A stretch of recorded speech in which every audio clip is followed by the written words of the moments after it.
Bonjour, je m'appelle Marie-Soleil Lallier. Et moi, Andréane Lorrain. Et vous écoutez le balado Locaux. Parce que l'alimentation, c'est une question qui nous concerne tous. Ensemble, on va réfléchir avec nos invités à comment changer le monde, un système alimentaire à la fois. Bonjour Andréane! Bonjour Marie-Soleil! Ça va bien? Ça va bien toi? Oui, ça va très bien. Bonjour, chers auditeurs, chères auditrices. Comme à chaque semaine, on est vraiment très heureuse. On est-tu heureuse, Andréane? Est-ce que ça va bien, toi, Marie-Soleil, aujourd'hui? Oui, ça va bien.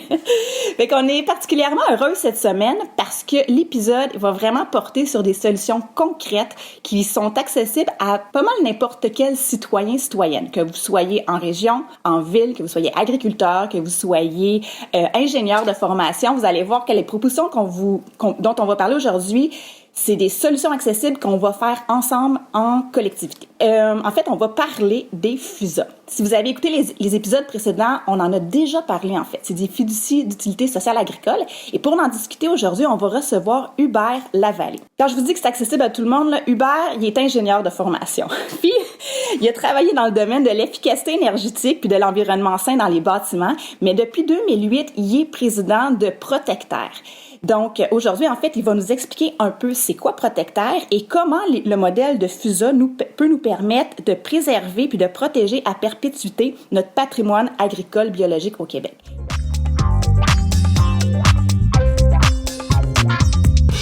Donc, sans plus tarder, bonjour Hubert.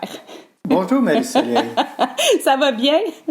Ça va très bien. Merci beaucoup de venir aujourd'hui nous parler des FUSA. Première question, moi, qui m'a intriguée, c'est comment est-ce qu'on passe d'ingénieur à président d'un organisme comme Protectaire?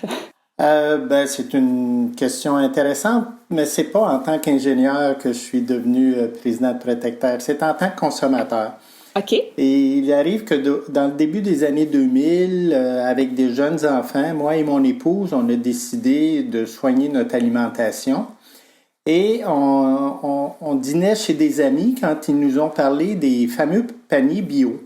Alors, on a trouvé l'idée intéressante. On avait déjà commencé à manger bio. Alors, on a regardé ce qu'il y avait dans notre quartier et le hasard a voulu que c'était un point de chute de la ferme Cadet-Roussel qui était le plus près de chez nous. Alors, on a joint les paniers bio avec Cadet-Roussel et encore une fois, le hasard et la bienveillance, j'imagine, a voulu que Cadet-Roussel était déjà associé à Protectaire dans une démarche de préservation de la terre. Okay. On a trouvé évidemment l'idée très intéressante et on est devenu membre de Protectaire. OK, parfait. Fait que c'est vraiment comme de fil en aiguille. Puis j'imagine, je pense que vous êtes devenu membre, puis après ça, vous avez eu l'occasion de devenir président. Est-ce que vous pouvez nous expliquer un peu c'est quoi Protectaire en fait? Protectaire, c'est un OBNL, donc il y a pas de, c'est des bénévoles qui travaillent au sein du conseil d'administration comme moi. Et le but de l'OBNL, c'est justement la préservation des terres agricoles et le maintien. Alors, c'est pas tout de garder des terres agricoles. On veut que ce soit des terres agricoles qui soient vivantes. Donc, on parle maintenant d'agroécologie. Donc, une production qui est saine pour le sol, saine pour les humains et pour l'environnement. Alors, comment Protectaire le fait? C'est à travers la FUSA, qui est un modèle qu'on a développé avec le projet de la ferme Cadet-Roussel et que maintenant, on se sert pour accompagner toutes sortes d'autres projets partout au Québec. OK. Puis, mettons, si tu avais à me résumer la FUSA, mettons, en quelques mots, comment est-ce qu'on pourrait décrire ça, en fait? Ah, ça, c'est toujours un petit peu dangereux défi. Parce que là, on tombe dans des considérations légales. Mais en 2 mots, chacun des termes de la FUSA est important. Donc, la FUSA, c'est au départ une fiducie. La fiducie, c'est un moyen très bien encadré dans le Code civil qui nous permet de prendre un bien qui nous appartient, de le déposer en fiducie pour accomplir une mission qu'un fiduciaire, donc un gestionnaire, s'engage à réaliser. Ça, c'est le départ. Okay. Maintenant, on a la fiducie d'utilité sociale. Ça ajoute à ce contexte de fiducie en obligeant cette fiducie-là à avoir un bénéfice pour la société en général. Donc, on a un bien qui est la terre, qu'on dépose dans une fiducie d'utilité sociale avec comme mission de préserver la terre en culture agroécologique au bénéfice des communautés de proximité. En 2 mots, c'est ça. Puis un groupe de personnes, les fiduciaires, qui sont aussi issus de la communauté, s'engagent à réaliser. Ce qui est intéressant aussi, c'est que la fiducie d'utilité sociale peut être perpétuelle. Donc, une fois créée, elle demeure en fonction à jamais d'une certaine façon et on ne peut pas en changer la mission. Ça aussi, c'est très important. OK. Puis à ce moment-là, le A, quand on enlève FUSA, ça signifie quoi? Quand on a commencé, on parlait d'agricole. Ensuite, on a dit agriculture biologique et maintenant, on parle d'agroécologie. Okay. Et je pense que c'est très important pour ceux qui ont vu l'apparition du livre d'Alain Olivier récemment sur la révolution agroécologique. On comprend que c'est la voie de l'avenir pour un petit peu sauver la planète, finalement. OK. Fait qu'ensuite, dans le fond, quand on crée une FUSA, c'est qu'on va prendre une terre, dans le fond, qu'on peut acheter ou qui peut être vendue, mettons, sur le marché normal, puis on va la transférer dans une fiducie qui fait en sorte qu'après ça, on ne peut plus la revendre si c'est à perpétuité, c'est ça? Donc, à jamais, cette terre-là va devoir réaliser la mission qui aura été désignée. Exactement. La terre est retirée du marché financier, finalement. Donc, plus de spéculation, qui est un gros avantage pour la relève qui s'installe dessus. Et elle a cette mission-là qui est perpétuelle. Et j'irai même plus loin, ce qui est vraiment intéressant, la fiducie d'utilité sociale fait que la terre n'appartient plus à personne. Ah, ouais. Elle devient ce qu'on appelle un patrimoine d'affectation, donc la terre ne vit que pour réaliser sa mission. C'est un commun, en quelque sorte. Ce n'est plus une terre privée, ce n'est plus une terre publique, c'est vraiment un bien qui appartient à l'ensemble de la communauté. C'est intéressant parce que vu que c'est à perpétuité, en tout cas de ce que j'en comprends, c'est qu'elle appartient autant aux générations futures qu'aujourd'hui, dans le sens que à jamais, elle devra servir à nourrir les communautés. Exactement. OK. Elle peut servir, oui. Oui. J'allais ajouter on peut aussi lui donner des missions secondaires. Par exemple, on pourrait, dans une communauté, décider que la FUSA, non seulement va nourrir la communauté, mais qu'elle va avoir un rôle en sécurité alimentaire, qu'elle va avoir un rôle en insertion de personnes marginalisées. Alors, on peut vraiment utiliser la fiducie d'utilité sociale pour répondre aux besoins d'une communauté en alimentation et autres. C'est intéressant, vraiment, parce que dans le fond, un des défis qu'on a rencontrés au fil des balados, c'est justement que l'accès à la terre, ça devient de plus en plus un défi pour la relève agricole, parce qu'à cause justement de la spéculation, bien, le prix des terres devient souvent inaccessible pour des jeunes, dans le fond, qui n'ont pas, je sais pas, quelques centaines de milliers de dollars à mettre pour acheter une terre. Puis de ce que j'en comprends, mais c'est une fois que la fiducie, elle est créée, bien, à jamais, dans le fond, on peut plus la revendre, fait qu'on peut comme juste l'utiliser. Fait que c'est quoi tous les avantages, en fait, pour les agriculteurs que ça peut représenter, une FUSA? Alors, vous devriez voir le visage des étudiants en agriculture biologique du cégep de Victoriaville quand on est allé les rencontrer là, dans le cadre de leur événement là, au niveau du transfert agricole. Ils étaient impressionnés par cette idée-là qu'ils n'auraient pas à acheter la terre et qu'en même temps, parce que dans le modèle de FUSA qu'on a développé, on sépare la terre de tout ce qu'il y a au-dessus de la terre, tout ce qui est aérien, qu'on appelle la propriété superficielle, et cette relève-là devient quand même propriétaire de ce lot superficiel-là avec un usage aussi perpétuel de la terre, évidemment en respectant la mission. Donc, ils peuvent vraiment agir comme une entreprise habituelle en agriculture biologique et tout ça, mais sans avoir à s'endetter outre mesure pour acheter la terre. Ce qui fait une différence énorme vraiment au niveau de leur démarrage et de la suite de leurs activités, de ne pas avoir ce poids-là à traîner là, pendant finalement toute leur carrière. Puis, quels seraient les avantages pour les citoyens puis les citoyennes, dans le fond, d'avoir davantage de FUSA dans nos régions? La FUSA, quand on lui donne sa mission nourricière, on oblige à ce moment-là le producteur, premièrement, à produire des aliments sains dans cette mission agroécologique. on l'oblige aussi à le faire en respect de l'environnement, des écosystèmes, qui est déjà en soi un bénéfice pour la population en général. Et ensuite, on le fait aussi en lien avec les communautés de proximité. Donc, ça répond à des besoins en alimentation saine. Et évidemment, ces producteurs-là, comme on le sait déjà avec les fermiers de famille, ont un contact direct avec leurs consommateurs, ce qui fait en sorte qu'il y a aussi une diffusion, une éducation à l'alimentation qui se fait au niveau des populations, des citoyens, des consommateurs, de leurs enfants, qui, je pense, est très, très bénéfique pour les communautés. Oui, tout à fait.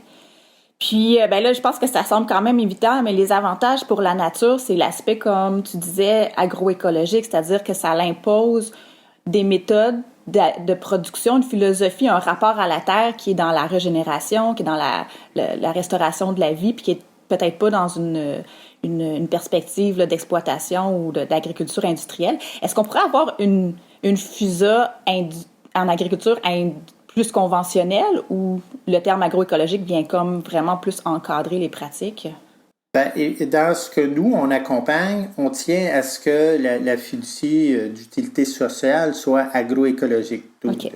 Vraiment FUSA. On pourrait imaginer une fiducie d'utilité sociale agricole qui n'oblige pas à faire une agriculture aussi respectueuse de l'environnement. Ça serait un peu dommage parce que dans la philosophie d'une fiducie perpétuelle, il y a une espèce d'obligation de maintenir la ressource à son maximum et même de l'améliorer. Donc, est-ce qu'on peut faire ça avec une agriculture, vous avez dit conventionnelle, moi je dirais plutôt industrielle ou chimique? Je ne pense pas.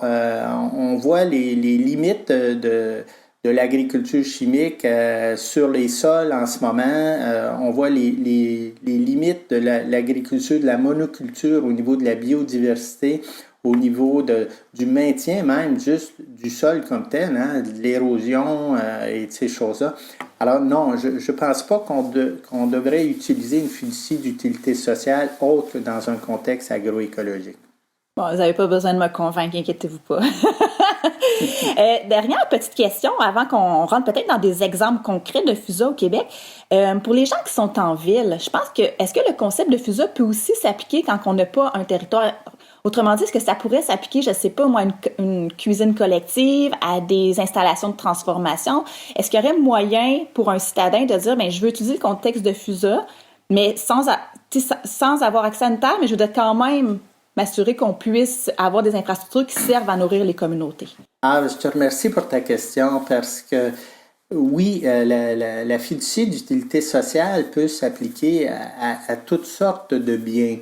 On pourrait, dès le départ, penser aux jardins collectifs, aux jardins communautaires, qui pourraient très bien être sur une fiducie d'utilité sociale et ne plus avoir à être gérés par une municipalité, mais bien être gérés par les citoyens eux-mêmes, justement dans cet esprit d'un commun. On peut aussi penser à la fiducie d'utilité sociale comme gardienne de patrimoine urbain voué à l'alimentation de toutes sortes de façons. Vraiment, l'idée, c'est de dire qu'est-ce qu'on se donne comme moyen, aussi bien physique qui peut être la terre que comme bâtiment pour conserver les aliments, que comme structure et même fonds. Hein? Ça pourrait être un fonds qui est monté dans une fiducie pour appuyer des projets comme ça locaux. Alors, oui, il y a bien d'autres moyens d'utiliser la fiducie d'utilité sociale. Il suffit d'avoir un peu d'imagination parce que la fiducie est très flexible. Hein? Elle est bien encadrée dans le Code civil, mais en même temps, elle a une grande flexibilité qui nous permet d'agir là, sur toutes sortes de fronts.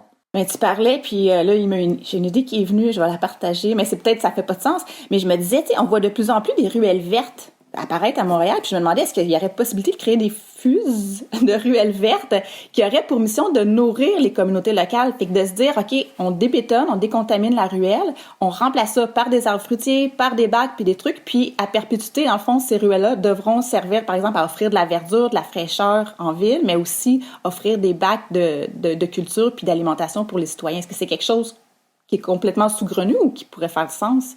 Ben, évidemment, là, on a besoin d'un accord de la municipalité parce que c'est la municipalité qui est souvent la propriétaire du terrain. Mais on n'a pas besoin d'être propriétaire du terrain pour avoir une fiducie. On peut avoir ce qu'on appelle une servitude. Hein? Une servitude, c'est un droit réel d'utilisation d'un bien d'autrui. Alors, la ville pourrait rester propriétaire du terrain, mais donner une servitude d'usage à un groupe de citoyens sur le terrain de la ruelle verte pour en faire de l'agriculture urbaine pour ces citoyens-là ou pour toutes sortes d'autres choses. Mon passé d'ingénieur en efficacité énergétique me dit qu'on pourrait aussi s'en servir si le terrain est moins bon pour faire des puits géothermiques et chauffer les bâtiments. Alors, ça se fait déjà d'ailleurs. Hein? Il y a le groupe Solon ici à Montréal qui a un projet pilote dans ce sens-là.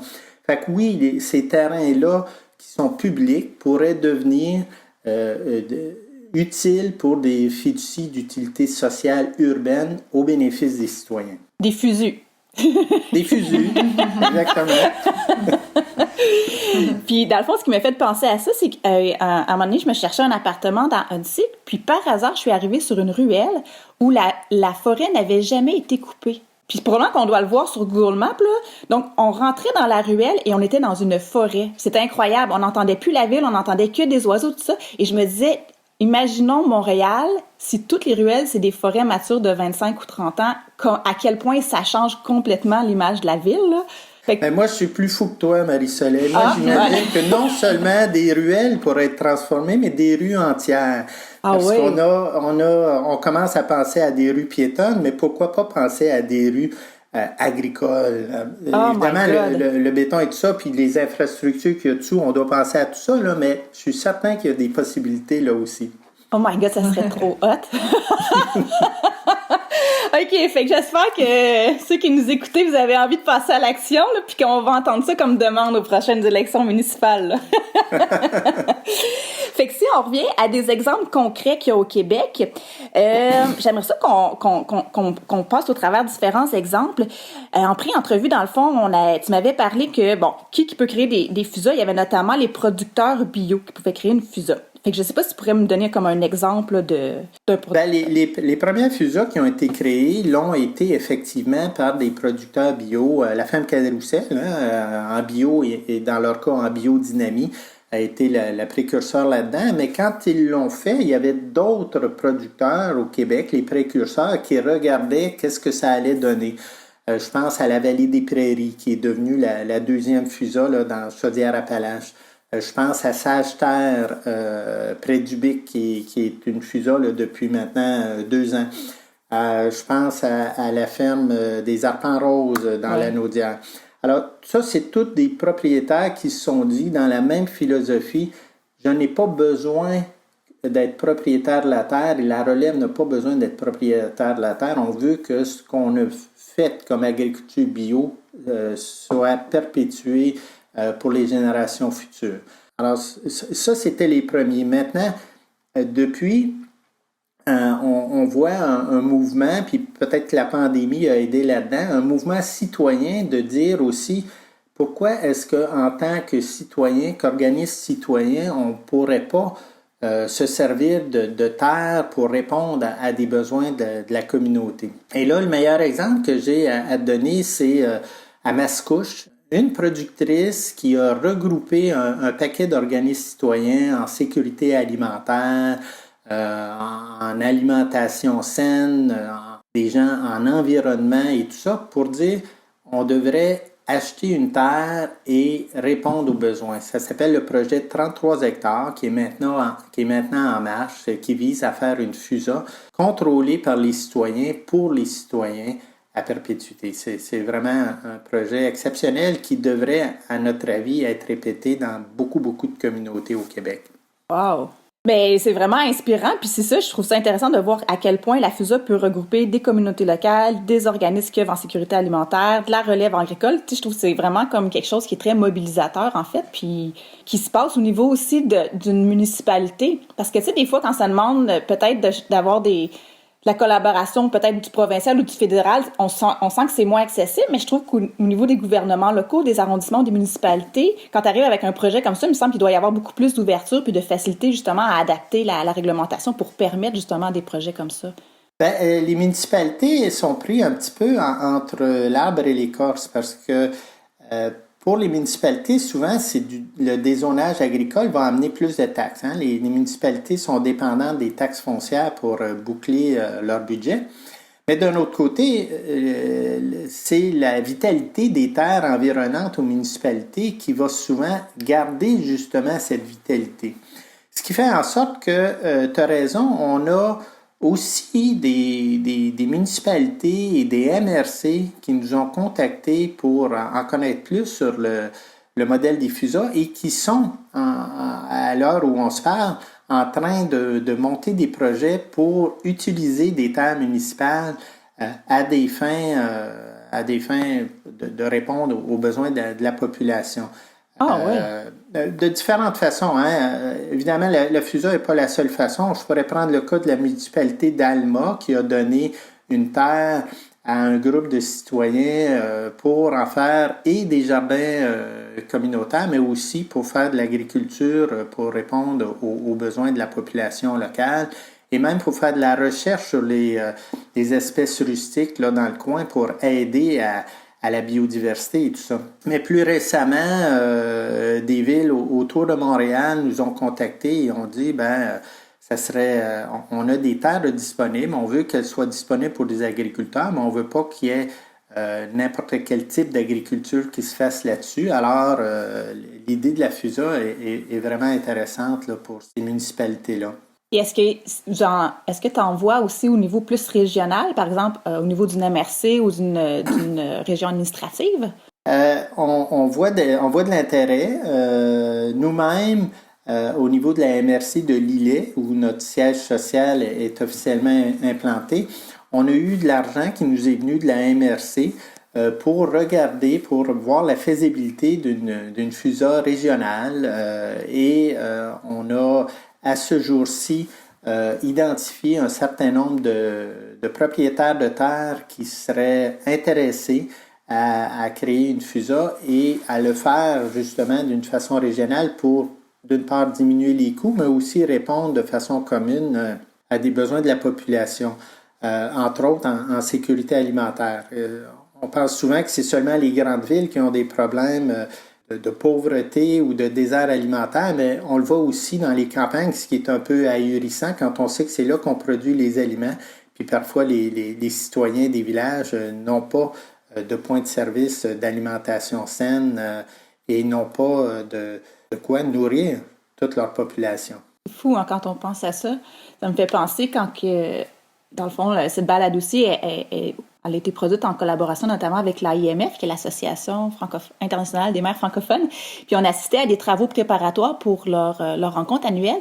Puis il y avait le maire d'une ville africaine, j'oublie c'est quelle ville, mais il y a un proverbe africain qui dit qu'on doit se nourrir avant de vendre la nourriture. Puis ça semble de base, mais ce que tu viens de dire, c'est exactement ça. C'est que nos terres agricoles servent souvent peut-être à l'exportation ou à la vente, alors que les communautés autour ne mangent pas suffisamment. Tu sais, au Québec puis même au Canada, j'ai l'impression qu'on a beaucoup d'insécurité alimentaire et une grande partie de nos terres agricoles servent même pas à nourrir ces communautés-là. Fait qu'il y a comme cette espèce d'idée-là que, est-ce que les terres agricoles sur le territoire du Québec devraient pas d'abord et avant tout s'assurer que tout le monde a un panier d'épicerie de base sain, puis après ça, oui, on peut générer des surplus, du profit, puis aller plus dans la vente ou l'exportation.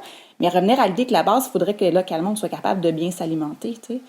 Tu as tout à fait raison. Puis en fait, c'est pas un manque de terres agricoles qu'on a au Québec. Hein. Techniquement, là, on a bien suffisamment de terres agricoles pour nourrir toute notre population et même en exporter. Okay. Alors, évidemment, on ne peut pas produire toute la variété de produits agricoles là, qui se fait un peu partout dans le monde, d'où aussi un besoin de faire venir des aliments. commencera pas à faire du café ici puis des bananes demain. Mais on pourrait faire un plus grand effort pour bien nourrir sa population et en même temps bien rémunérer nos agriculteurs, hein, parce que c'est ça aussi l'autre problème. On achète, même au niveau biologique, on achète des produits biologiques, des fraises biologiques qui viennent de Californie, alors qu'on a d'excellentes fraises biologiques qui sont produites au Québec, mais qui coûtent plus cher parce que on n'a pas le même genre de subvention à l'agriculture que ce qui se fait aux États-Unis. Aussi, il faut dire, à mon avis, tout ce qui est local a souvent bien meilleur goût, justement, parce qu'il est cueilli à maturité. Hein? On vous apprendra rien là-dessus. Mais aussi, non seulement un bien meilleur goût, mais un bien plus grand impact sur l'économie globale de la province en aidant les gens d'ici. Eux réinvestissent ici. Et c'est une boucle. Là. Alors, oui, on a intérêt à se recentrer sur une agriculture vivrière qui soit solide, tout en continuant d'avoir un marché d'exportation parce qu'on a assez pour aider à nourrir aussi d'autres places sur la planète. Là. Il y a cette espèce d'idée de solidarité-là, tu sais. Si on a beaucoup de terre, comment est-ce qu'on peut l'utiliser pour nourrir le maximum de gens sainement, tu sais. Je vais rebondir peut-être sur ce que tu viens de dire. Tu as abordé un peu l'aspect du juste prix. Tu sais, je sais qu'aujourd'hui, les petits producteurs maraîchers d'ici, tu sais, leurs prix sont en compétition, comme tu disais, avec des grandes entreprises étrangères. Mais on avait aussi abordé l'idée que la part de notre budget qui va pour le panier d'épicerie a eu tendance à diminuer dans les dernières années. Puis que pour toi, dans le fond, il y avait à réfléchir à ça ici aussi, du fait que est-ce que c'est normal de payer aussi peu cher pour la nourriture? Et en contrepartie, c'est sûr que il y a, quand que la majorité de mon budget va pour, par exemple, mon loyer ou ma voiture, mais est-ce que j'ai vraiment la capacité de payer plus cher pour la nourriture? Fait que j'aimerais ça peut-être t'entendre un peu sur cet aspect-là du prix là, d'un panier d'épicerie. Oui, c'est une grande question. Comment est-ce que chaque citoyen peut avoir un budget raisonnable pour bien s'alimenter de produits frais, de produits sains? Tout en ayant à répondre à tous ces autres besoins. Puis effectivement, on dépensait dans les années 60 aux alentours de 20% de notre budget pour l'épicerie. Et maintenant, on est plus autour de 10%. Pourquoi? Parce qu'on dépense plus pour se loger, on dépense plus pour s'habiller, on dépense plus pour nos loisirs qu'on le faisait à ce moment-là. Fait que c'est pas facile de pouvoir dire à tout le monde de mettre plus d'argent sur l'alimentation. Mais je pense qu'il y a une grande partie de la population qui fait des choix et qui pourrait faire des choix d'une alimentation plus locale, plus saine et qui serait gagnant au bout de la ligne.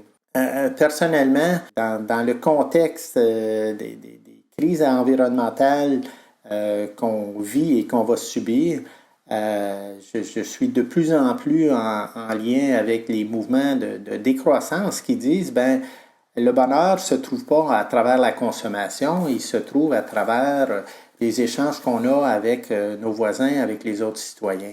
Donc, un plus grand accent mis sur la rencontre que sur la consommation finalement. Et je pense que ça peut être une des façons de voir la chose qui va nous permettre aussi de mettre plus d'argent sur une meilleure alimentation que sur des choses qui sont peut-être des fois plus futiles. Et dans le fond, ce que j'en retiens peut-être, ce serait peut-être faire l'exercice personnellement de voir quel pourcentage notre alimentation prend dans notre budget. Puis si on est aux alentours de 10%, mais essayer de voir est-ce que ce serait possible de monter à 20% puis de couper ailleurs. Par exemple, mettre son temps dans la création d'une FUSA ou d'une ruelle, d'une fusil. Et à contrario, si au contraire, dans le fond, mon pourcentage pour mon alimentation prend plus que 20%, parce que justement, mes revenus sont pas suffisants, mais là, ce serait peut-être de réfléchir à d'autres types de solutions qui permettraient à tout le monde, à toutes les populations, de pouvoir manger sainement, peu importe son niveau de revenu. Fait qu'il y a vraiment, je pense, deux approches à ça. Oui, et je pense que les gouvernements ont un rôle à jouer là-dedans, hein, parce que une bonne alimentation, c'est une réduction importante des coûts de santé pour une population. On le sait, la malbouffe, les problèmes de diabète, les problèmes cardiaques sont souvent liés à des problèmes d'alimentation. Donc, les gouvernements ont aussi une responsabilité de s'assurer que leurs citoyens mangent adéquatement et de leur donner les moyens de pouvoir manger adéquatement. Ouais. Mais c'est drôle parce que l'autre fois, je réfléchissais à ça. Puis je me disais, tu sais, mettons qu'on veut se loger. Bon, tu peux te loger, soit avoir une maison privée, habiter dans une coop d'habitation ou encore avoir accès à un logement à prix modique. Notamment, présentement, on est en crise de logement, fait que c'est encore d'autant plus nécessaire. La même chose en santé, la même chose pour les écoles. On a un volet public. Mais je me disais, si tu veux bien t'alimenter, tu peux comme juste acheter au privé. Il n'y a comme pas de service public d'alimentation. Puis je trouve que ça répond exactement à ce que tu viens de dire. Peut-être que nos gouvernements pourraient réfléchir à un moyen de s'assurer que tout le monde a accès à un panier d'épicerie de base, peu importe son revenu, peut-être au travers comme une monnaie locale qui servirait justement à s'abonner à un fermier de famille ou à s'abonner justement à avoir de la nourriture de FUSA qui sont créés au Québec. Fait quoi, il y aurait peut-être quelque chose à creuser là. Il y a de la solidarité à avoir là, hein? Des gens aussi qui ont un peu plus de moyens qui pourraient contribuer à permettre à d'autres d'avoir des paniers bio qui ont moins de moyens. Et faire un petit aparté, tu sais qu'au niveau de l'habitation aussi, il y a des fiducies d'utilité sociale d'habitation qui existent, qui permettent à des gens de se loger à moindre frais aussi et de génération en génération. Donc là aussi, si on réduit le budget qu'on a à consacrer au logement, ben ça nous permet d'en mettre plus sur d'autres choses. Fait que d'avoir plus de logements en coopératif moins dispendieux, ça permettrait de mieux s'alimenter. J'aime ça. Dans le fond, j'aimerais ça voir un peu, tu sais, comme mettons qu'on décide de créer une FUSA, mais où on prend le financement pour acquérir la terre? Parce que là, j'imagine la majorité des terres sont comme privées au Québec. Fait est-ce que, je sais pas, est-ce qu'il y a différentes manières de financer l'achat d'une terre pour une FUSA? Ben, évidemment, si on a un producteur qui est vendu au concept, ben, ça peut aider parce qu'à ce moment-là, il ne vendra peut-être pas sa terre au prix du marché actuel, au prix spéculatif, puis il va faire des concessions pour qu'elle coûte un peu moins cher pour la protéger. En ce moment, la plupart des projets sont financés par les communautés eux-mêmes, qui vont faire des levées de fonds, soit à travers du sociofinancement, soit à travers des obligations communautaires, qui est une façon aussi assez nouvelle de financer l'acquisition. Est-ce que tu peux expliquer peut-être rapidement c'est quoi une obligation communautaire? Ben, l'obligation communautaire, un peu comme les obligations de municipalité ou de gouvernement, c'est un montant d'argent qui est mis à la disposition d'un organisme pour justement pouvoir payer la terre dans ce cas-ci et qui va être remis à la personne qui a contribué après un certain délai, 3 ans, 5 ans, avec un léger rendement. Ça fait que ça peut même être un rendement nul. Par exemple, on va prêter dans cette obligation-là 5 000 ou 10 000 $ et dans 5 ans, ils vont nous remettre le 10 000 $ à 0 ou à 1 % d'intérêt. Ce qui est important dans les obligations communautaires, c'est que rapidement, on peut acquérir une terre qui ne restera pas longtemps sur le marché et ensuite se donner le temps, un 3 ans, un 5 ans, un 10 ans, pour aller chercher les fonds pour pouvoir rembourser les obligations communautaires avec un capital patient d'une façon ou d'une autre. Alors, c'est un bon outil à considérer là, quand on a besoin d'argent rapidement et où les communautés pourraient être vraiment intéressées à contribuer parce qu'on fait ça pour eux autres finalement. Mm-hmm. Puis à part les levées de fonds, les obligations communautaires, est-ce qu'il y a d'autres moyens de financer? Ben là, nous, ce qu'on aimerait bien, c'est qu'il y ait des fonds publics qui soient dédiés à ça. Un fonds fiscal, par exemple. On sait qu'il y a des fonds de travailleurs qui permettent, dès qu'on investit dans ce fonds-là, d'avoir un crédit d'impôt important. Fonds d'action et le fonds de la solidarité de la FTQ sont pour ça. Alors pourquoi qu'on n'aurait pas un fonds foncier qui permettrait à la population de contribuer à se réapproprier nos terres en ayant comme bénéfice d'avoir un crédit fiscal. Donc, pas nécessairement attendre d'avoir un retour en intérêt élevé ou plus élevé qu'on aurait dans une banque, mais déjà un retour au niveau d'un crédit d'impôt dès qu'on contribuerait. Ça, c'est pas une idée qui sort de n'importe où. Il y a cette possibilité qui se fait déjà ailleurs, en France, entre autres, avec l'organisme Terre de Liens, qui, à travers une provision fiscale, a réussi à lever des dizaines de millions d'euros pour acquérir des terres, les remettre en production et les mettre au service de la relève agricole. Alors, ça ne prend qu'une volonté citoyenne et politique pour avoir ces fonds-là, finalement. Une volonté citoyenne pour motiver la volonté politique, c'est ça? Oui, encore une fois, on va être dans des temps d'élection, alors ce serait peut-être le temps d'amener ça aussi sur le plancher. Tellement, tellement. Sur le plancher des vaches? Sur le plancher des vaches. Pourumtch. OK, excuse. J'ai pris trop de café ce matin. Bon. J'essayais de voir un peu s'il y avait d'autres... parce que là, dans le fond, on a comme un peu abordé un peu les freins du modèle, ou les angles morts peut-être du modèle de FUSA. Là, il y avait au niveau du financement, peut-être au niveau du juste prix. Tu disais aussi peut-être que c'est un modèle qui est encore peu connu. Donc, peut-être que ça, quand on contacte des institutions financières, tout ça, ils sont comme pas encore habitués au modèle de FUSA. Est-ce que c'est quelque chose qui tend à changer ou il y a encore beaucoup d'éducation à faire? Ah, écoute, ça s'améliore beaucoup, hein. La fiducie d'utilité sociale a été officiellement reconnue dans notre Code civil au milieu des années 90. Alors, oui, ça fait 25 ans, mais c'est quand même relativement récent et ça fait pas tellement longtemps que des organismes ont commencé à l'utiliser justement à sa pleine force. Donc maintenant, on voit le concept de fiducie d'utilité sociale qui est utilisé, par exemple, pour la protection du patrimoine. On n'a qu'à penser au projet du monastère des Augustines à Québec, là, qui a été protégé par une fiducie d'utilité sociale.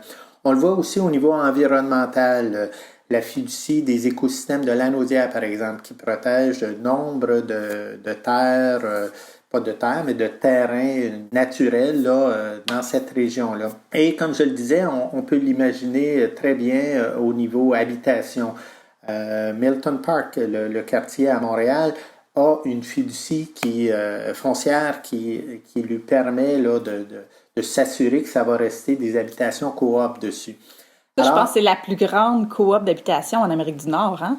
C'est la plus grande coop d'habitation et peu de personnes savent qu'il y a une partie de ces bâtiments-là qui sont sur une fiducie. Alors, une fiducie d'utilité sociale. Même si elle a été faite avant que le concept soit enchâssé là, dans le Code civil comme tel. Alors, tous ces exemples-là font en sorte que de plus en plus des gens voient cette fiducie d'utilité sociale-là comme la façon de se réapproprier des ressources qui devraient être communes et qui devraient être ouvertes à tous les citoyens. Je parlais récemment avec une chercheure universitaire qui travaille sur une fiducie d'utilité sociale pour des données numériques. Alors, l'imagination... là aussi, là, peut agir pour toutes sortes de choses. Ce qui fait qu'avec tout ça, les organismes publics, les organismes bancaires, ces choses-là, n'ont pas eu le choix que de commencer à se dire comment on va traiter avec ces entités-là. Ça reste des fois difficile. Hein? On a des formulaires où on nous demande quel type d'organisme qu'on est, puis il n'y a pas la fiducie d'utilité sociale. Mais disons que ça s'arrange tranquillement. Et comme je le dis, en donnant des exemples comme le monastère des Augustines et tout ça, ça allume des lumières là, parmi les gens avec qui on traite finalement. Oui, puis il y a eu beaucoup d'ouverture aussi, de plus en plus d'ouverture à ce modèle-là. Moi, ça fait 1 an que je suis fiduciaire à la FUSA des Vallons d'en haut à Sainte-Mélanie. Puis j'avais contacté justement un organisme d'une subvention au niveau fédéral, puis il n'y avait aucune idée c'était quoi une FUSA, mais quand on expliquait un peu le concept, il dit « D'après moi, vous êtes admissible. » Là. Puis il y avait vraiment comme cette volonté-là d'essayer de nous faire rentrer dans les cases. Mais ça reste, c'est de l'humain à l'humain, puis on trouve partout, en fait, des gens qui ont envie que ces projets-là fonctionnent, puis qui ont envie de l'intérieur peut-être de la bureaucratie, de faire en sorte qu'on soit capable de faire reconnaître, en fait, ces modèles-là. On arrive vers la fin de l'entretien. Déjà, mon Dieu, ça passe vite. J'aurais aimé ça que pour les dernières minutes, on essaie de voir, de donner quelques pistes de solutions pour soutenir l'épanouissement du modèle de FUSA. On a vu qu'est-ce qui s'est fait jusqu'ici, mais j'aimerais ça qu'on regarde ensemble, mettons, en tant que citoyenne, j'écoute aujourd'hui le balado. Qu'est-ce que je pourrais faire concrètement, en fait, pour soutenir l'épanouissement puis l'épanouissement des FUSA? Bien, écoute, je pense que le citoyen a un grand pouvoir. De plus en plus, de toutes les façons du monde, on parle de plus de démocratie citoyenne. Hein? On a vu des budgets participatifs s'ouvrir à différents endroits dans différentes municipalités. De requérir de ces élus et de faire des mouvements citoyens pour se réapproprier des ressources comme la terre, qui est une ressource essentielle à la survie des gens. Ben, je pense que c'est quelque chose qui est non seulement possible, mais qui est nécessaire. Cette implication-là peut simplement aller d'un appui à des projets dont on entend parler, d'un appui à des projets parfois aussi en leur recommandant d'aller vers le modèle de la fiducie d'utilité sociale.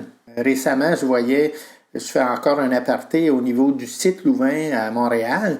Ben, le groupe citoyen impliqué Solidarité Onsic a recommandé d'aller sur une fiducie d'utilité sociale pour le site, pour le maintenir.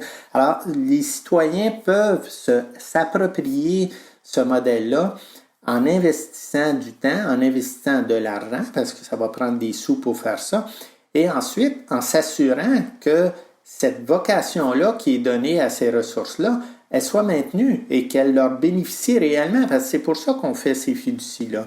C'est vraiment un moyen citoyen d'agir et ben nous, on est prêt à aider, évidemment, là, non seulement pour des projets de fiducie d'utilité sociale agroécologique, mais pour donner des conseils dans d'autres types là, d'utilisation de la fiducie d'utilité sociale. Ici, je suis un élu qui est aux prochaines élections, un élu municipal, là, oui, je suis un fonctionnaire, tout ça. Qu'est-ce que je peux faire, en fait, pour aider ce modèle-là à, je vais pas dire se développer, à s'épanouir? Ben, qu'est-ce que je peux faire? Les élus sont là pour essayer de répondre à des besoins citoyens puis à assurer leur bien-être. Alors, dès qu'on s'aperçoit qu'il y a des problèmes de sécurité alimentaire, des problèmes au niveau d'une saine alimentation dans sa population, ben on peut tout de suite se dire qu'une FUSA pourrait aider à résoudre ces choses-là. Ça fait que la plupart des municipalités au Québec sont déjà détentrices de terres agricoles. Ils ont dans leur bien récupéré des terres parce que les taxes n'ont pas été payées ou pour toutes sortes de raisons. Donc, il n'y a pas d'excuse de dire on pourrait utiliser ces terres-là pour répondre à des besoins citoyens. Alors, ça prend une volonté politique. Ça prend des élus qui vont amener l'idée, puis qui vont dire c'est une façon non seulement de perpétuer et d'amener à la population des choses, mais c'est aussi une façon d'impliquer et d'éduquer les citoyens. Donc, ça se fait avec les citoyens, pour les citoyens. Et quand on parle de façon perpétuelle, c'est ça aussi qui est intéressant pour les élus, c'est qu'une fois que c'est fait, le prochain conseil municipal va avoir beaucoup de difficultés à le défaire. Alors, c'est vraiment un legs qu'on donne à nos populations quand on fait une fiducie d'utilité sociale comme ça. C'est vraiment beau comment tu l'as présenté. Puis effectivement, je pense qu'on est dans un moment où il y a une belle fenêtre d'opportunité. Tu sais, on sort de la COVID. En tout cas, on espère qu'on est en train de sortir de la COVID. Ça nous a fait prendre conscience, en fait, de certaines limites de notre système alimentaire, de l'importance, en fait, d'utiliser nos ressources à bon escient. Puis là, on arrive en période bientôt d'élection, l'automne prochain. Puis je pense qu'il y a vraiment une belle fenêtre d'opportunité en tant que citoyen, en fait, exactement comme tu dis, de s'approprier ce concept-là et de l'exiger, en fait, de nos élus, de nos municipalités, de s'impliquer pour en démarrer et tout ça. Puis je me demandais... C'est quoi je me demandais? J'ai comme perdu ma question! C'est quoi je me demandais? Je m'en souviens pas. Oui, dans le fond, si je vais avoir... si en tant que citoyenne ou élu, je voudrais avoir plus d'informations sur la FUSA, est-ce que tu as des sites à nous recommander, des livres, ou comment je peux aller chercher plus d'infos, en fait? Bon, évidemment, nous, on a pas mal d'informations sur notre site. On parle de notre concept, mais on a des références, articles de référence là, qui viennent d'un peu partout, parce que le modèle de FUSA est québécois, mais il y a des modèles semblables qui existent ailleurs en Amérique du Nord et Europe et un peu partout. Tantôt, je vous mentionnais, c'est parce que je suis en train de le lire, là, ce livre, La Révolution agroécologique, qui vient d'être publié aux éditions Éco-Société par Alain Olivier, professeur à l'Université Laval. C'est vraiment une très belle référence. Il ne parle pas de FUSA dans son livre, mais il parle du fait que les humains ne devraient pas se voir comme en contrôle de l'écosystème, mais bien à l'intérieur de l'écosystème et puis de nourrir cet écosystème-là, c'est aussi essentiel à notre propre survie. En 2 mots, c'est ça. Alors, il y a des lectures comme ça. Il y a aussi un livre qui est paru il y a quelques années qui s'appelle Le petit manuel d'antispéculation foncière, un guide pratique pour les fiducies foncières communautaires, qui est un peu une bible sur toute l'histoire des fiducies en Amérique du Nord et le modèle du Québec est abordé là-dedans. C'est une belle référence, même si elle date maintenant de quelques années. Je pense que c'est les principales choses. Puis évidemment, nous, on est toujours disponible pour répondre à toutes les questions. Et je dois avouer que la pandémie a amené son lot de questions. On a eu beaucoup de demandes de citoyens qui s'inquiètent au niveau de la souveraineté alimentaire au Québec, qui s'inquiètent au niveau de la sécurité alimentaire et ces choses-là. Tant mieux, c'est en discutant, c'est en échangeant, non seulement qu'on va trouver des solutions, mais qu'on va faire évoluer ces concepts-là. Hein. C'est pas statique dans le temps et puis on va travailler ensemble à améliorer et à s'assurer que ça répond aux besoins des citoyens. Tout à fait. Ici, je te demandais, dans le fond, d'imaginer 2050. À quoi, dans tes rêves, pas nécessairement les plus fous, mais dans ce qui serait possible et réalisable, à quoi ça pourrait ressembler le modèle agricole au Québec en 2050? Mettons qu'on va dans la bonne direction. Là.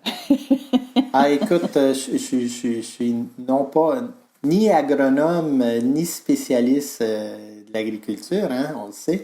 On pourrait d'ailleurs revenir sur des spécialistes et des recommandations qui n'ont pas été appliquées. Moi, je pense au rapport Pronovo, là, qui date déjà d'une 12aine d'années, puis où il y aurait eu déjà pas mal d'améliorations qui auraient pu être amenées au niveau de notre système alimentaire. Mais tout à fait, d'autant plus que Louis Robert vient juste de sortir un nouveau livre. Oui, c'est vrai. Oui. À lire.